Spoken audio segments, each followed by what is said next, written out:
Impossible places. Engineering that looks physically impossible.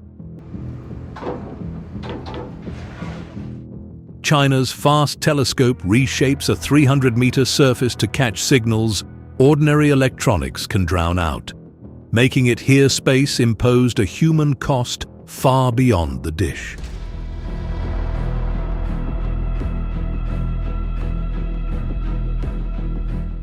Such ambition never ends at the edge of a machine.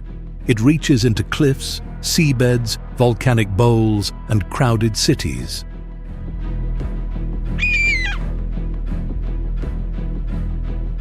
Builders must redirect weight, resist wind, control water, and keep vast masses moving, while land, labor, and maintenance carry the strain.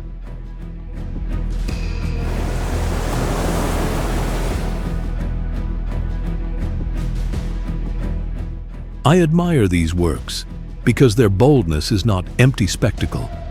Every strange form contains a hard answer. Spread the load, carve the rock, balance the mass.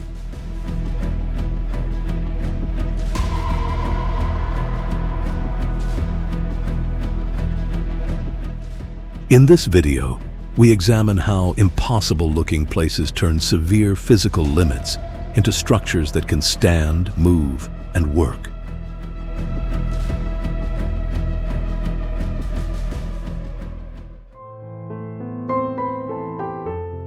Here, houses do not carry their roofs. The gorge does. Along the narrow Trejo River gorge, enormous rock overhangs form the roof and, in places, the rear boundary, while masonry closes the exposed sides. This is the key to Setenil de las Bodegas. Its builders did not hollow complete rooms deep inside the cliff. They claimed the usable gap already left beneath it. That decision cut the demand for building material. Stone already in place carried the roof, reducing the masonry builders had to raise. The result appears reckless because the load sits visibly overhead. Mechanically, it is disciplined. Facades and side walls enclose space, while the continuous overhang remains the roof. Rock also changes the temperature equation. Its thermal inertia absorbs and releases heat slowly, moderating summer heat and the sharper changes of winter. Along Calle Cuevas del Sol, sunlight reaches the facades. Along Calle Cuevas de la Sombra, the overhang nearly seals the street from the sky. The names state the design plainly. One lane receives sun, the other loses most daylight beneath the cliff. This is the kind of ambition I respect. The form is startling, yet the rock carries the roof and steadies the temperature. Yet borrowed rock is not free structure.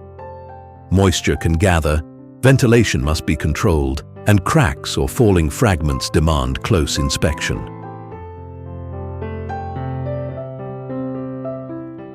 Runoff and river flooding add another load. Drainage must move water away before shelter above becomes pressure inside the walls. Above the gorge, fortified medieval remains recall another kind of pressure. Setenil stood on the frontier between the Nasrid Kingdom of Granada and expanding Castilian power. Control passed to Christian forces in 1484 after repeated campaigns. The word bodegas reflects a later link to storage and wine spaces, where stable cave temperatures were useful. Today, homes share the overhangs with bars, shops, and restaurants.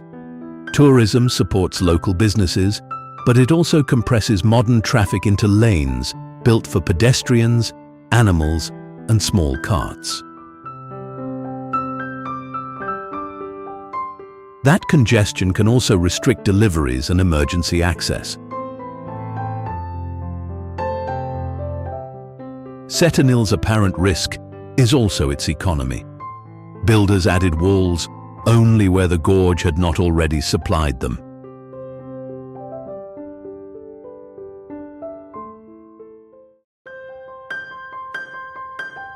Thousands of rooms once disappeared inside a mountain, forming a fortress concealed by the rock that carried it.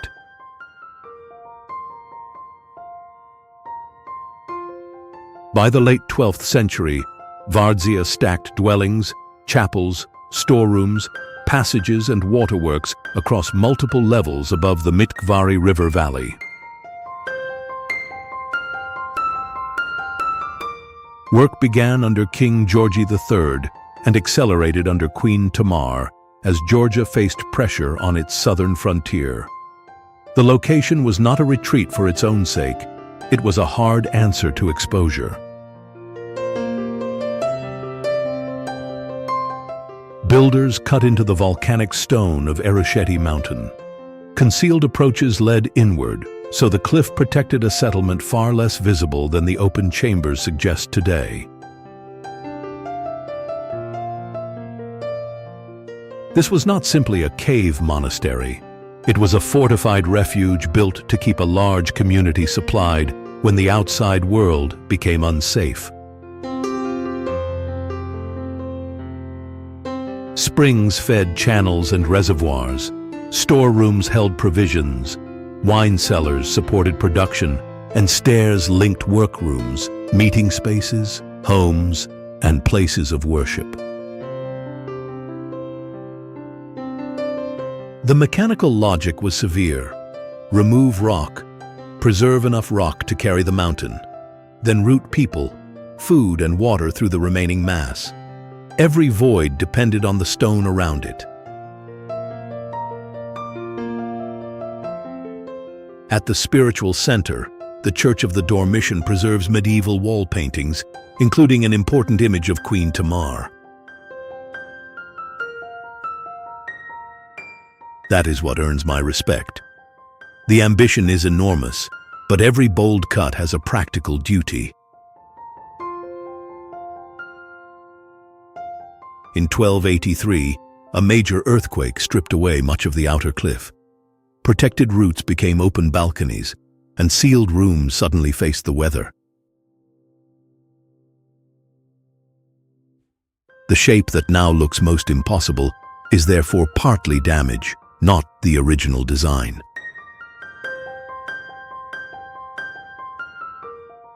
Further damage in the 16th century and later Ottoman rule reduced Vardzia's regional role. Monks returned in the modern period, keeping it both an archaeological complex and a living religious site. Now rock falls, water infiltration, freezing and thawing, earthquake risk, and visitor movement press against the surviving chambers and paintings. Vardzia earns its audacity because every chamber, channel, and stair obeys the mountain's weight.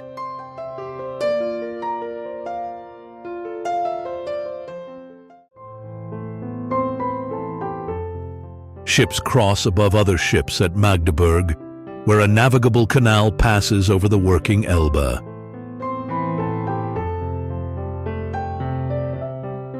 The Magdeburg Water Bridge runs about 900 meters, carrying a channel roughly 34 meters wide and more than 4 meters deep across the Elbe.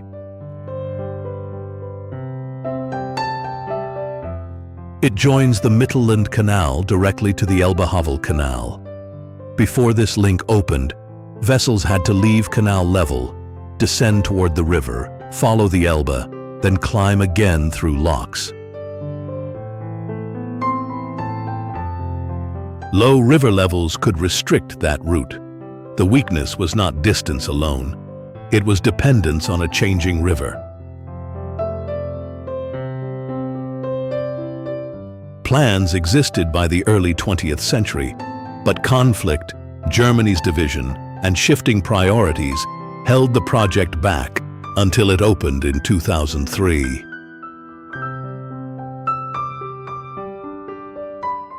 Its decisive move was not making ships deal with the Elbe more efficiently. It removed that dependency by holding the canal at one steady elevation.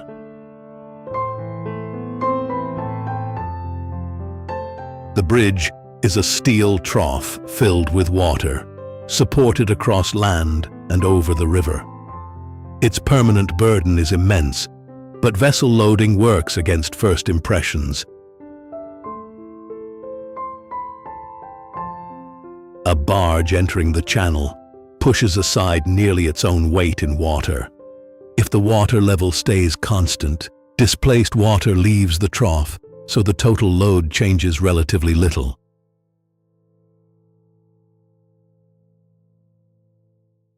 That elegant balance does not make the bridge light. Steel and supports must carry the filled channel every hour, whether a vessel is present or not. Wind presses across its length. River current loads the piers below, while ice, vibration, accidental vessel contact, and uneven thermal expansion pull the structure in different directions. Expansion joints and bearings absorb movement instead of pretending steel stays still. Waterproofing and corrosion protection defend the trough, because a canal bridge cannot tolerate uncontrolled leakage.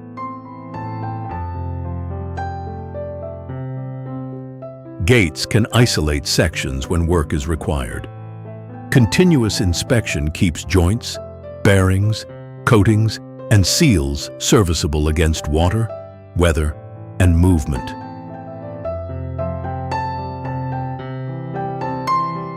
Above, barges retain canal elevation and move east to west.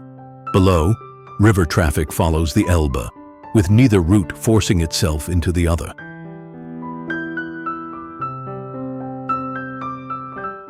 The crossing succeeds by separating two variables once forced together. Canal traffic keeps a stable level, while the Elbe remains free to rise and fall below.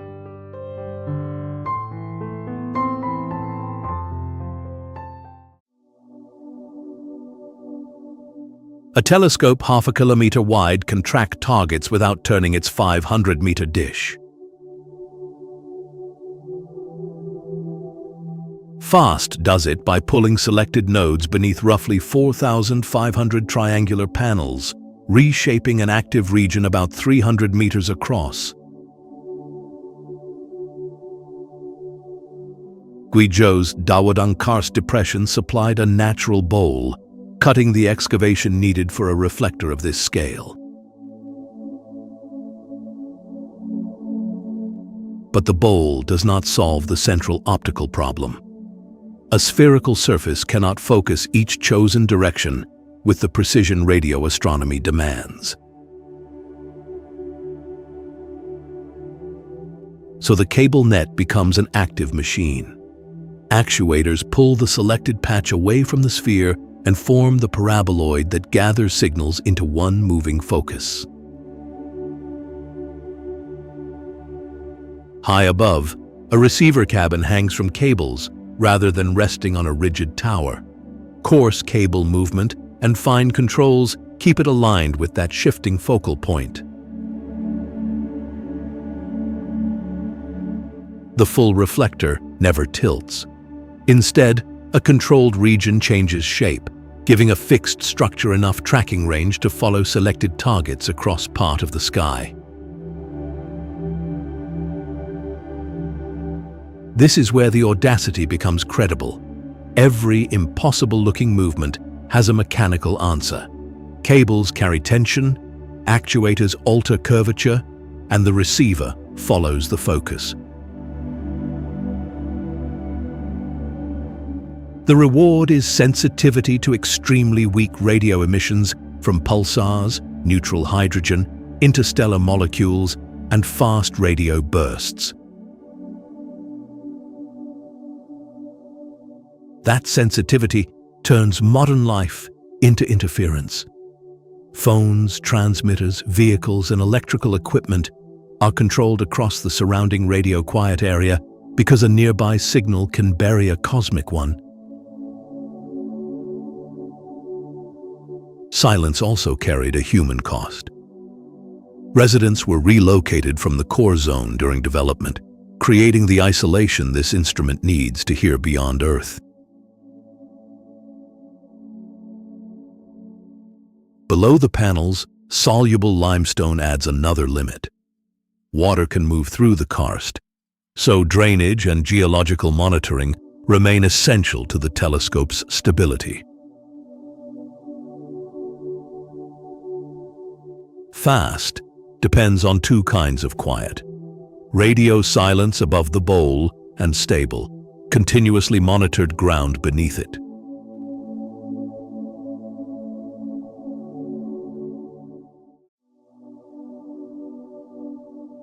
Nine giant spheres rise above Brussels in the exact geometry of a microscopic iron crystal. The atomium reproduces 1 cubic cell of iron at roughly 165 billion times its natural scale, reaching just over 100 meters, while each sphere spans about 18 meters. It was created for Expo 58, the first major World's Fair of Europe's rebuilding era. Atomic research, industry, and international cooperation were presented as tools for a modern future. Engineer André Waterkeen chose the iron crystal as the governing form. Architects André and Jean Polak turned that scientific arrangement into an occupied building. 8 spheres occupy the crystal's corners. The 9th holds its center. This is not one atom enlarged, but a body-centered crystal lattice made inhabitable. The connecting tubes do more than complete the diagram. They carry stairs, escalators, utilities, and structural members, converting lines on paper into routes that people and loads can use. That translation creates the real engineering test. Occupied spheres sit high above the ground and pull through the frame at different angles. Wind presses against broad curved skins, increasing force at height. A concealed steel framework and added supports collect those loads and drive them into the ground. Accessible spheres contain exhibitions and event spaces, while the highest opens a panorama across Brussels. Scientific scale becomes public architecture rather than a remote diagram. The Atomium was intended to be temporary, but Brussels had already claimed its outline. A major renovation later replaced the aging aluminum exterior with stainless steel panels and renewed its circulation and services. From a distance, the Atomium reads as a weightless diagram. Up close, steel, supports, and renewed cladding reveal the work required to keep that atomic age promise standing.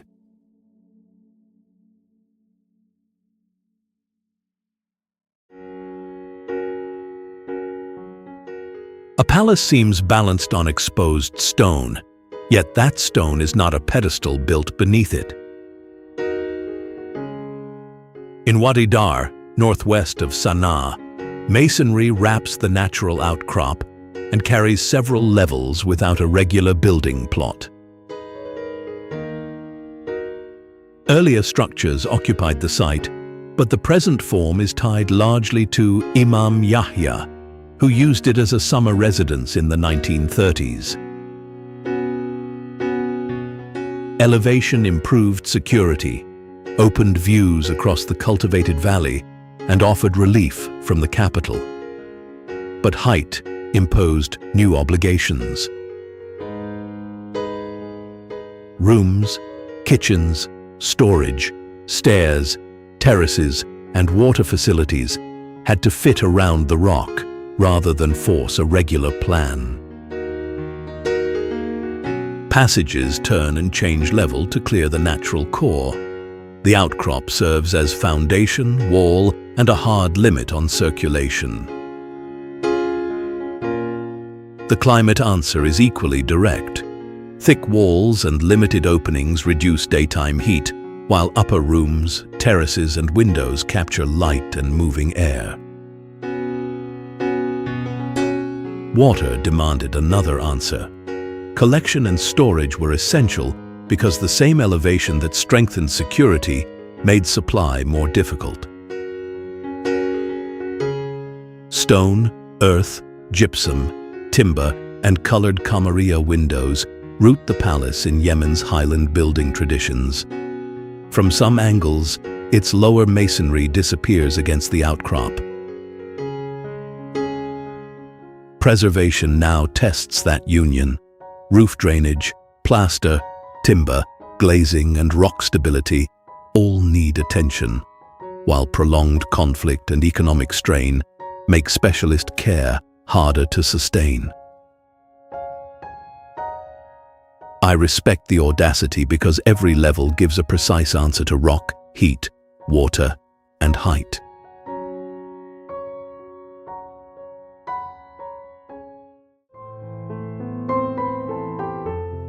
"11 churches were not built upward, they were cut downward, where removing stone created the structure." Traditionally linked to King Lalibela and the Causeway dynasty, the complex took shape across the 12th and early 13th centuries. Workers cut trenches through reddish volcanic rock, isolated huge masses, then carved facades, doors, windows, columns, roofs, and sanctuaries from what remained. In masonry, a flawed block can be replaced. Here, one wrong cut could alter a roof, weaken a support, or send rainwater into the interior. That reversal is what commands my respect. The bold shape works only because every load, path, chamber, and drainage channel was considered before the rock came away. Some churches are fully monolithic. Others remain joined to surrounding rock or open into excavated caves, different answers to the same physical problem. Two principal groups are tied together by trenches and passages. A seasonal channel, identified as the River Jordan, turns water control and sacred meaning into the same cut. Beit Medani Alem is among the largest rock-hewn churches. Its scale comes from rock removed, not material stacked.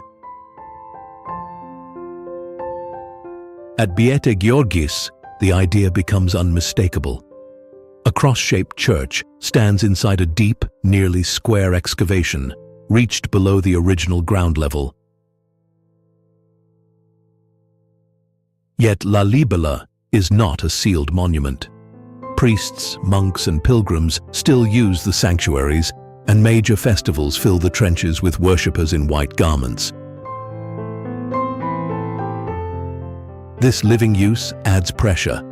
Rain, erosion, biological growth, unstable rock, and repeated footsteps wear surfaces that can never be swapped out. Protective shelters reduce direct exposure, but also alter the setting and microclimate. At Lalibela, structure, drainage, and worship occupy the same irreplaceable rock. Every intervention must protect all three.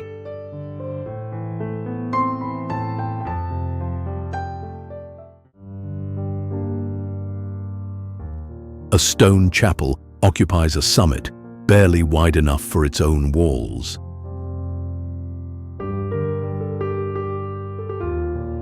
The platform rises more than 80 meters near Le Puy-en-Velay, and the early builders had to raise every load without modern lifting machinery.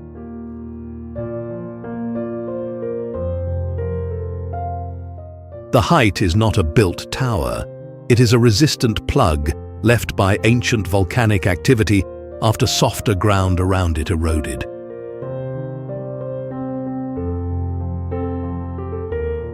Erosion created the spectacle, but the remaining rock dictated the build. The builders could not level a broad site. They accepted a narrow, irregular cap of stone.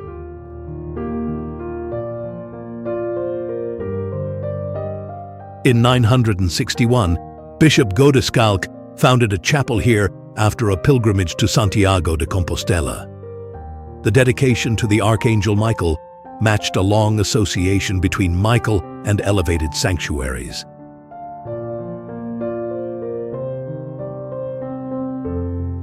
Yet symbolism did not haul the materials. Stone, timber, water, tools, and workers all had to reach a summit with almost no room for storage or maneuver.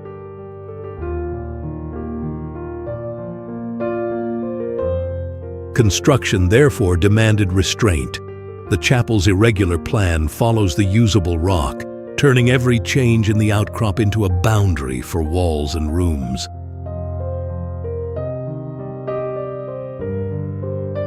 Expansion in the 12th century demanded the same discipline. A Romanesque portal, carved elements, patterned masonry, and contrasting stone were added without creating more ground beneath them.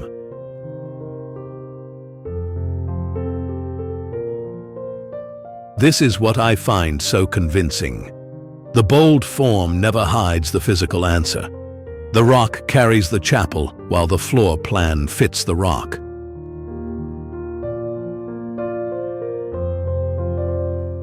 Access remains part of that answer. Nearly 270 steps cut and built around the plug turn the vertical gap into a controlled pilgrimage ascent.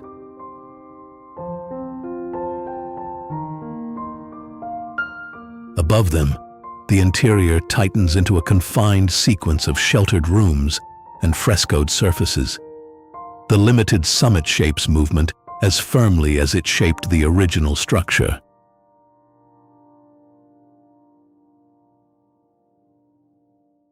Elevation also brings constant pressure. Wind, rain, lightning, and repeated freezing and thawing wear directly against masonry, roofs, joints, and exposed surfaces.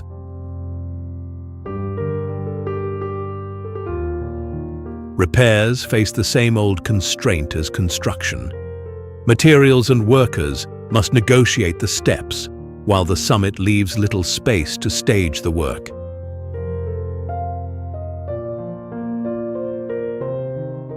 From below, the chapel seems to command the volcanic plug. On the summit, its irregular plan reveals which one set the terms.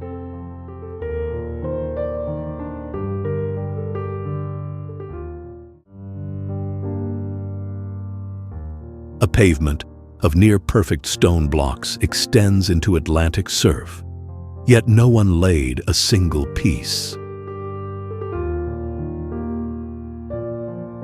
Its surface contains about 40,000 basalt columns, some rising around 12 meters, all formed without a mason or machine.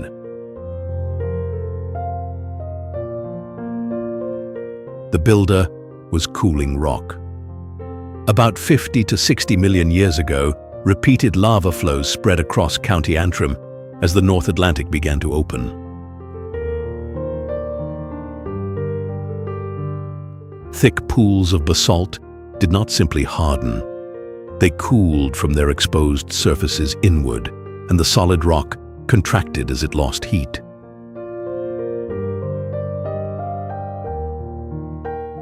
That contraction created tension. When the rock could no longer absorb it, cracks advanced through the cooling mass. As those cracks met at roughly even angles, polygons appeared. Six-sided columns became common, but never compulsory. 4, 5, 7, and still more sides remain across the formation. Cooling speed, lava thickness, and buried obstructions shifted the geometry from one patch to the next.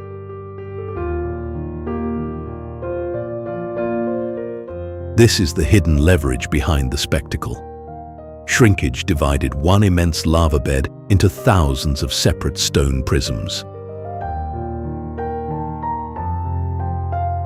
Later, erosion removed softer and fractured rock. What survives at the shore is not a manufactured pavement, but the exposed interior of ancient lava flows.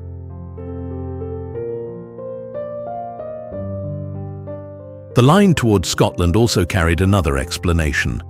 In legend, Finn McCool built the route across the sea to challenge the Scottish giant Benandona.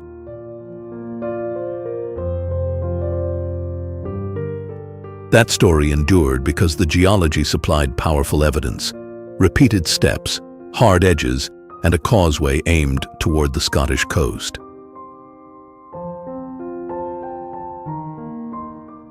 The formation is still changing. Atlantic waves drive water and salt into its joints, while wind and repeated wetting loosen pieces already split by cooling.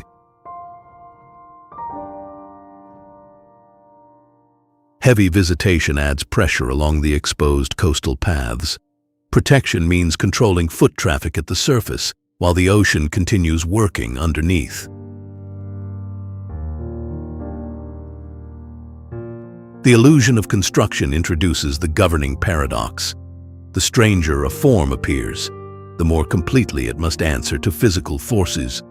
Here, heat loss, contraction, and erosion account for every angle. The Giant's Causeway does not defy nature. Its monumental order exists because heat, rock, and water obeyed physical limits across millions of years.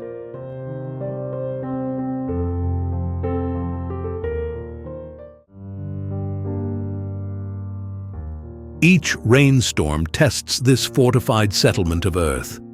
Survival depends on renewing the surface's water strips away. 8 Benhadou occupies a slope above the Unila Valley on the old route linking the Sahara, the High Atlas, and Marrakesh. It is a Ksar, not a Kasbah. Family houses and shared spaces compress behind defensive walls, corner towers, narrow lanes, covered passages, and elevated granaries. Building logic begins at the ground. Stone stiffens vulnerable foundations. Above it, rammed earth and sun-dried mud brick form thick walls, while timber, reeds, and straw form roofs. These materials do more than save transport. Their mass slows the movement of heat, helping interiors handle the large temperature swings of the valley. But the same wall that buffers heat remains exposed to water. Rain strips protective coatings, and moisture entering a cracked parapet can weaken the wall below. A damaged roof accelerates the loss by exposing rooms from above. Maintenance is therefore structural work. Replaster the surface, repair drainage, replace the earthen layer, repeat. I find that cycle more convincing than any claim of permanence. The settlement endures because builders understand which surfaces may erode and which walls must remain firm. Many residents moved across the river to a newer settlement where roads, electricity, schools, and services are easier to provide. Only a limited population remains in the old Ksar.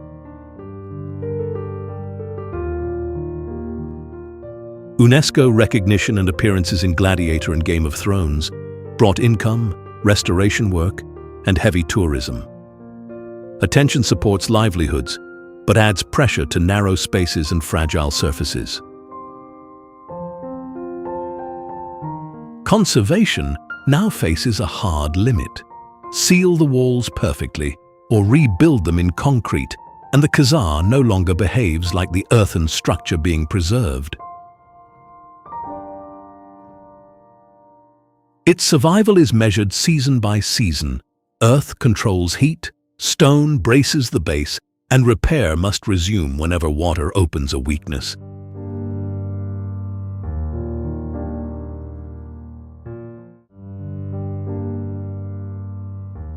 The softest-looking building in Baku depends on a hidden frame of concrete, steel, and thousands of exact connections. Opened in 2012, the Heydar Aliyev Center turns a public plaza into walls and roof without an obvious break. The form was a deliberate break from the rigid monumental blocks tied to Baku's Soviet-era development. Zaha Hadid architects replaced stacked facades with one continuous visual gesture. But the continuity is visual, not literal. Under the white envelope, reinforced concrete and a complex steel space frame carry loads across irregular spans and around large rooms. Those rooms must hold exhibition halls, a museum, an auditorium, conference facilities, and the routes that move people between them. Conventional stone slabs would resist this geometry. Instead, panels of glass fiber reinforced concrete and glass fiber reinforced polyester can take changing curvatures over the load-bearing frame. A smooth computer surface is easy to draw and hard to build. Digital models had to align structure, cladding, panel joints, glazing, mechanical services, and interior finishes before fabrication. Then thousands of connection points converted that geometry into pieces that could be made, transported, adjusted, and replaced. That demand leaves little room for mismatch at any joint. The skin also has to survive Baku's strong sun, temperature shifts, wind, and occasional heavy rain. Drainage paths, expansion allowances, waterproof joints, and cleaning access are part of the architecture, not afterthoughts. The flowing envelope also conceals a practical conflict. Openings, edges, and joints must admit people, shed water, and absorb movement without breaking the larger line. The frame must bridge the auditorium and exhibition volumes without filling them with columns, so each long span feeds back into the irregular shell above. Named for former Azerbaijani President Heydar Aliyev, the center is both a cultural venue and a national political symbol. Its identity depends on a contradiction that never disappears. Apparent softness requires rigid control. The surface reads as one continuous gesture only because concrete, steel, panels, and joints divide the forces beneath it.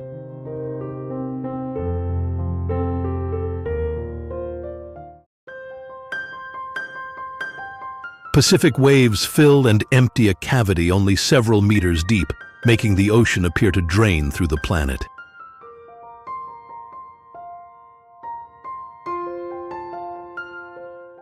At Thor's well on Oregon's Cape Perpetua, a roof opening in a collapsed sea cave hides the fractures and lower passages that feed it.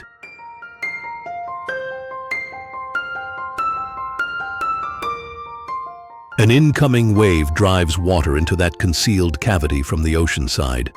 The chamber fills, and the dark roof opening becomes its visible outlet.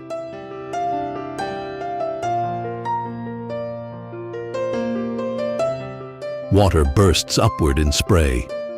As the surge retreats, the cavity drains and foam races toward a center that appears to have no floor.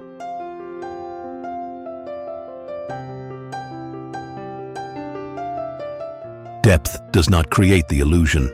Dark basalt blocks any view of the submerged connection, while turbulent foam conceals the opening's limited scale.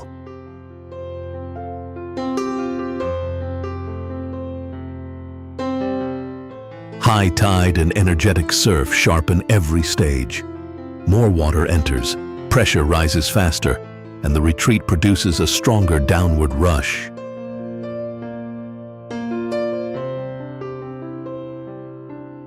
Those conditions also make the surrounding shelf most dangerous. A sudden surge can overtop the rock, strip away stable footing, and push anyone nearby across sharp, barnacle-covered basalt.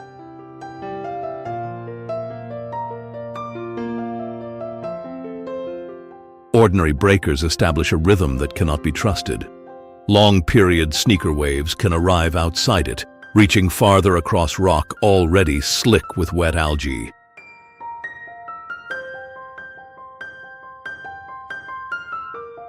The danger is not separate from the spectacle. Both come from the same hidden root, concentrating wave energy beneath a slippery shelf.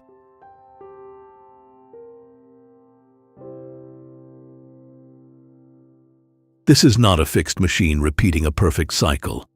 Every impact widens joints, shifts loose stone, and slowly reshapes the chamber, producing the effect.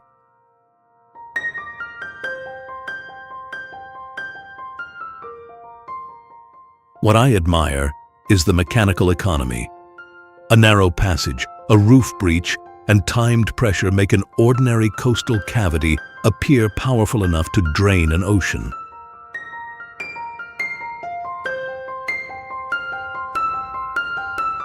The apparent abyss is powered by the force it seems to escape.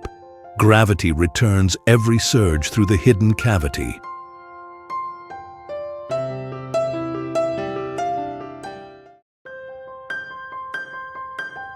From high above, the Sahara reveals a target nearly 40 kilometers wide, an apparent impact scar made without an impact. The Richat Structure near Ouaddaine on Mauritania's Adrar Plateau is an uplifted dome stripped into concentric ridges by erosion. Its circular outline once encouraged the idea of a meteorite crater. Geological work found no characteristic shock effects from a major impact. Instead, deep forces raised layered rock into a broad dome, while igneous activity and heated fluids altered parts of it. Then exposure began the slower work. Wind, rare forceful rain, and repeated temperature shifts removed the softer beds. Harder layers resisted, leaving circular escarpments with flats and sand-filled depressions between them. The rings are not lines drawn across the desert. They are exposed rock edges, physical contours produced as erosion cut downward through differently resistant strata. At ground level, the eye of the Sahara breaks apart into ridges and valleys crossed over many kilometers. Its full order becomes legible only from high above, where astronauts and satellites can grasp the whole circle. Seen whole, Richat resembles a design. Crossed on foot, it resolves into resistant rock, weaker beds, and time.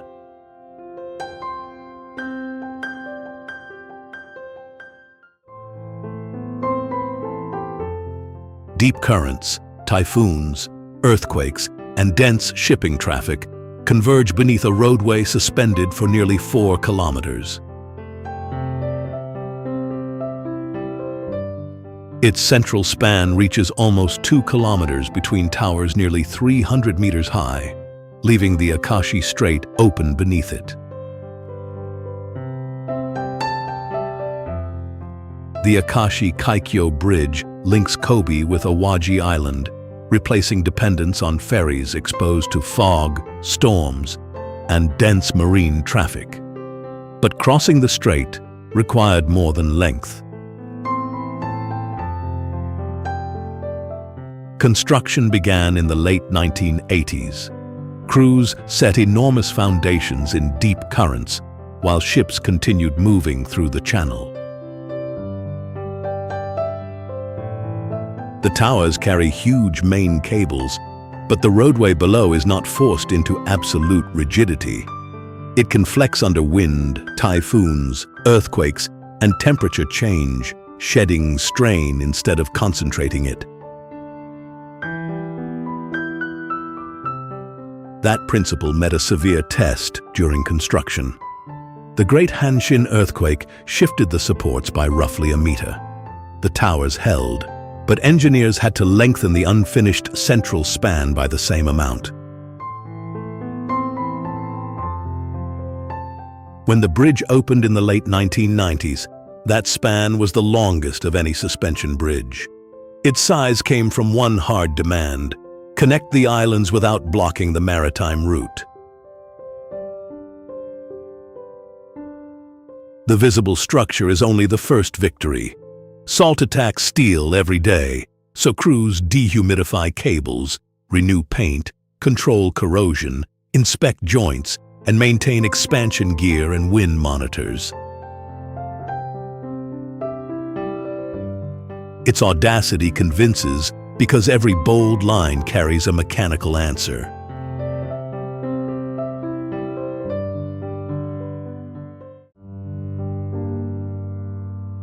A buried chamber holds selenite crystals more than 10 meters long, yet no builder placed a single column.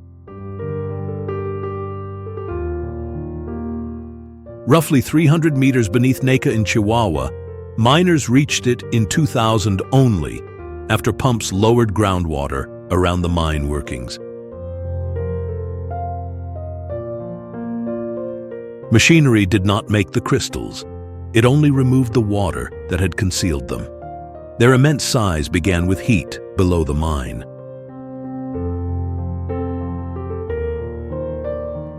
A magma body warmed mineral-rich groundwater and kept the flooded chamber within a narrow temperature range. At greater heat, calcium sulfate remained in surrounding rock as anhydrite.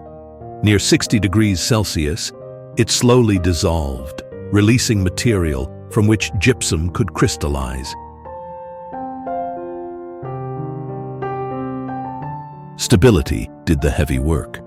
Saturated water, dissolved minerals, steady heat, and immense time fed a few crystals far beyond ordinary size.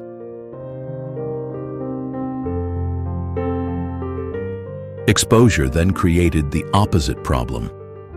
Air near 60 degrees and humidity close to saturation blocked the body's normal defense against heat. Sweat could barely evaporate, so internal heat climbed quickly. Time inside became a hard operating limit, not a matter of endurance. Researchers used insulated cooling suits, chilled breathing gear, medical monitoring, and strict time limits. The equipment created workable conditions around each researcher inside a chamber otherwise beyond ordinary access. Even the machines were under pressure. Condensation reached equipment, while mine conditions corroded exposed surfaces.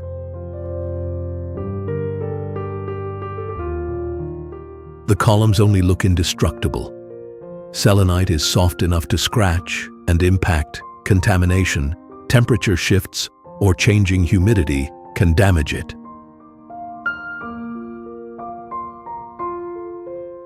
That weakness ruled out ordinary tourism. Every extra person, tool, and minute would add contact and disturbance to a chamber formed by extreme stability. When pumping eased or stopped, groundwater moved back toward the cave. Access narrowed, but the returning water also restored the submerged environment that had protected the crystals for geological time.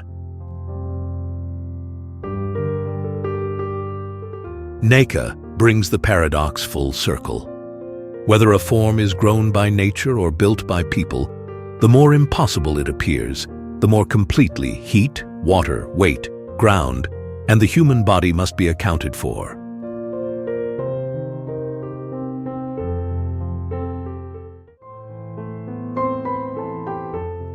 The ocean appears to drop through its own floor beside Mauritius. Off the Limorne Peninsula, pale turquoise water meets deep blue so abruptly that a broad section of sea seems to plunge into an abyss. But the sea is not draining. The surface remains continuous. There is no vertical waterfall. Mauritius is a volcanic island edged by reefs, lagoons, and a shallow submarine shelf.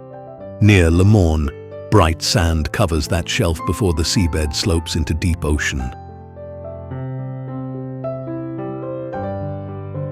Currents push sand and fine sediment through channels and toward the shelf edge.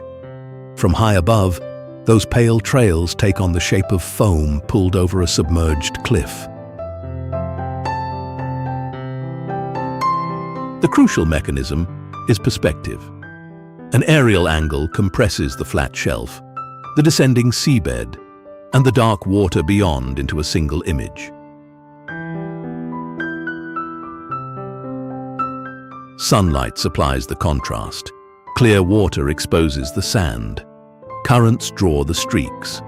Change the angle or conditions, and the illusion weakens, especially at boat level.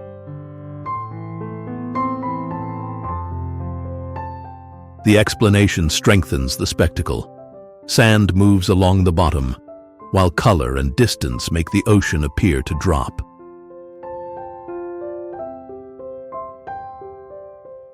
The setting holds difficult history.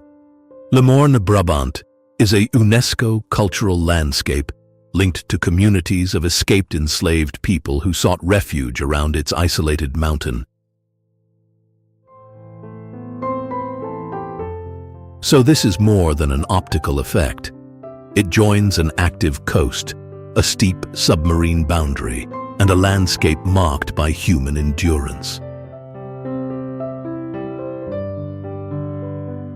From the air, current, sand, slope, and light create an abyss. On the ground, Limorne remains a landscape of refuge and survival, not merely an optical effect.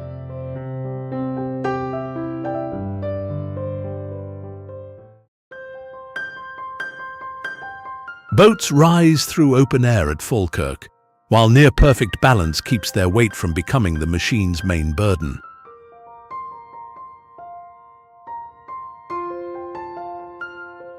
At Falkirk, one half-turn raises vessels about 24 meters toward a canal roughly 35 meters above the other.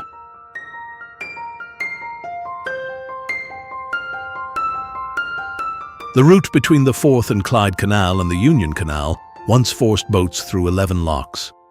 After the connection fell out of use, those locks were dismantled.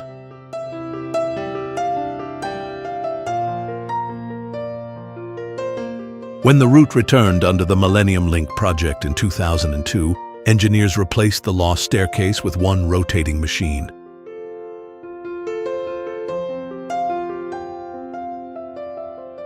Its two opposing gondolas carry water at either end of the wheel. A floating boat displaces about its own weight in water, so an entering vessel removes nearly the same weight from the gondola.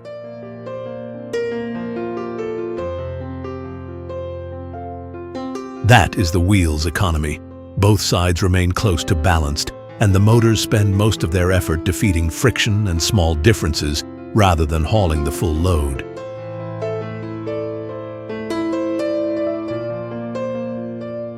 Balance alone would not keep a boat upright. A central gear working against two fixed outer gears holds each gondola horizontal while the arms rotate.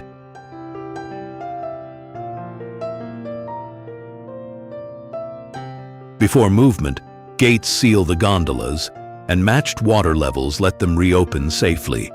Two locks then handle the remaining rise.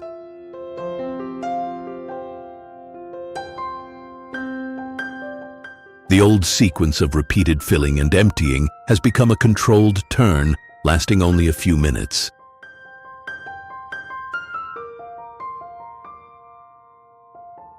The spectacle is a half turn. The achievement is that almost none of the boat's weight needs to be lifted.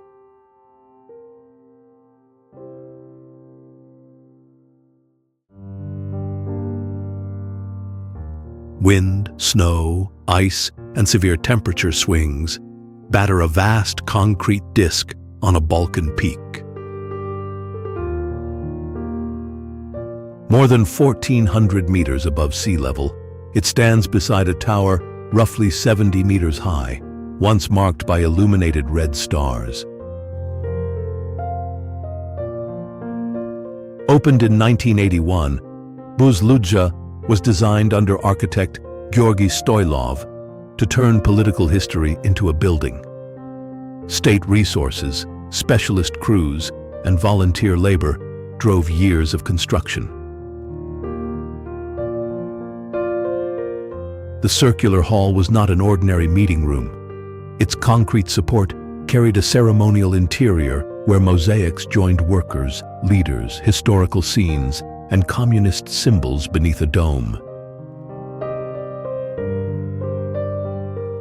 Every major form had a job. The broad hall gathered the public narrative. The tower projected its emblem across the mountain. Concrete held both against gravity and exposed terrain. Then the institution behind the monument disappeared. After Bulgaria's political transformation in 1989, the building closed, losing the heating, security, and maintenance that had kept exposure under control. Roof damage gave water a path inside. On the summit, repeated freezing and thawing forced that moisture through finishes and began separating mosaics from their backing. Metal and interior materials were stripped. Trespassing and graffiti continued despite restricted access, while images of an abandoned spacecraft carried Buzludzha far beyond Bulgaria. I admire the original audacity, but its present condition reveals the harder rule. Concrete can carry extraordinary weight. It cannot appoint a caretaker or settle a political argument. Conservation groups have documented the mosaics and installed emergency protection. Those measures slow immediate loss, but complete restoration demands a decision about what the monument is now. Restoration could rebuild communist symbols, preserve the damaged interior as evidence of political collapse, or adapt the shell to public use. Buzludzha earns respect. Bold mechanics resist the summit, but its future depends on authority willing to carry the upkeep.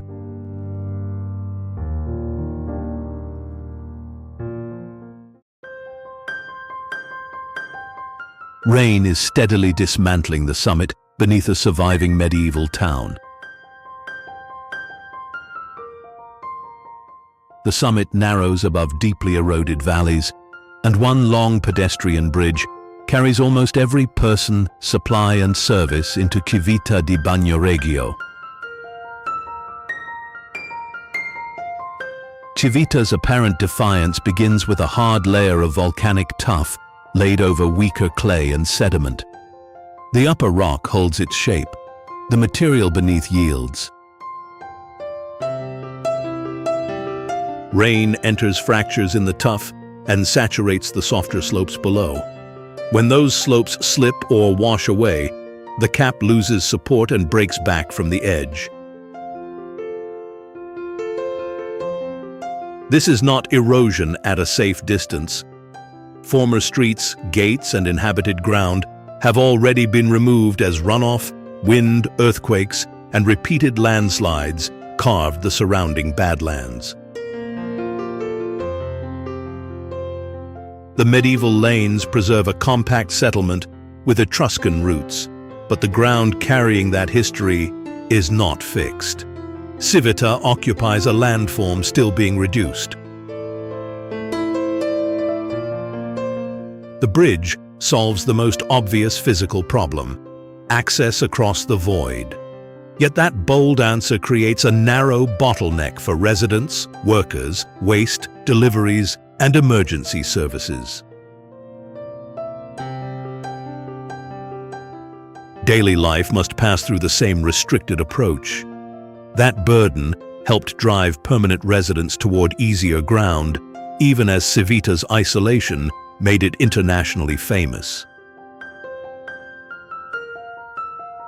Tourism now produces an exacting trade. Visitor fees and local spending support maintenance and businesses, while peak crowds press the bridge, tight lanes, utilities, and fragile edges. I find the engineering most convincing where it refuses to promise permanence. Drainage channels divert water, retaining works and anchors brace selected slopes, instruments track movement. Vegetation is managed because roots and runoff can alter the ground. Each measure attacks a specific weakness, but none can cancel erosion across the whole region. That distinction matters. The work does not conquer geology. It buys time by controlling water, supporting exposed ground, and catching movement early. No intervention can make the summit permanent. The achievable victory is narrower, safer access, earlier warning, and slower loss.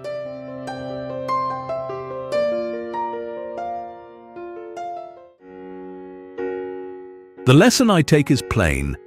The impossible often stands because somebody understood the force pushing against it.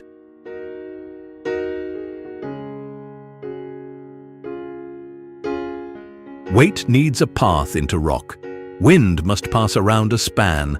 Water must be lifted, crossed, or held.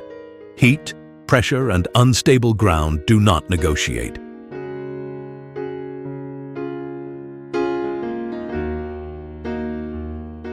Bold design becomes convincing when every dramatic line performs mechanical work. Yet, scale also enlarges the price.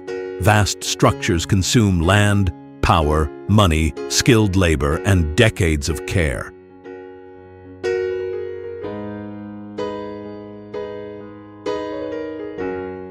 Without that care, spectacle loses its grip on reality. This is the deeper measure of an engineering age. Not how strange its monuments appear, but how honestly it answers gravity, climate, and human consequence.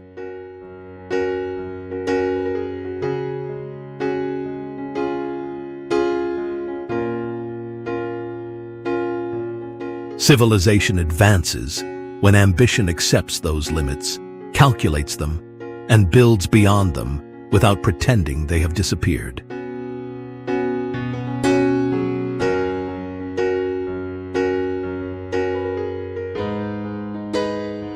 If this test of ambition matters, continue with the structures where scale meets resistance. Their designs reveal which societies can turn physical limits into durable power, and which merely stage spectacle.